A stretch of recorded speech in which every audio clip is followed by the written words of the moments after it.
Hi friends, welcome back to our channel. இன்றைக்கி வந்து கடலைப்பருப்பு வச்சு பூரண கொழுக்கட்டை தான் செஞ்சு காமிக்க போகிறேன். ஆவணி பிறந்துட்டாலே நம்மளுக்கு வந்து விநாயகர் சதுர்த்தி ஞாபகம் வந்துடும், கூடவே நம்ம சாப்பிட்ற கொழுக்கட்டையும் ஞாபகம் வந்துடும் இல்லையா?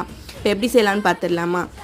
ஃபஸ்ட்டு ஒரு டம்ளர் வந்து கடலைப்பருப்பை வந்து நான் குக்கரில் வேக வச்சுட்டேன். அந்த வேக வச்ச கடலைப்பருப்போட 2 ஏலக்காயும் சேர்த்து மிக்சியில் வந்து அரைச்சி எடுத்துக்கோங்க.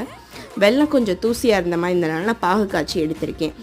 சுத்தமான வெல்லமாக நீங்கள் வச்சுருந்தீங்க அப்படின்னா துருவிட்டு நம்ம மிக்சியில் அரைச்சி வச்ச கடலைப்பருப்போடு சேர்த்து பிசைஞ்சிட்டிங்கனாலே கரெக்டாக வந்துடும். தேங்காய் துருவல் சேர்த்துக்கோங்க.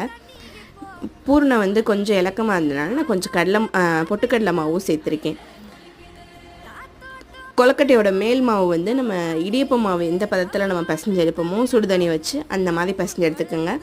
ரொம்பவே சூப்பராக சாஃப்டாக வந்து கொழுக்கட்டை வந்து இருந்துச்சு. வாழை இலையில் வச்சு செய்யவும் நல்லா வாசமாகவும் இருந்துச்சு. விரும்பி சமைக்கலாம், விருப்பப்பட்டு சாப்பிட்லாம். ட்ரை பண்ணி பார்த்துட்டு எப்படி இருக்குன்னு கமெண்ட்டில் சொல்லுங்கள். தேங்க்யூ.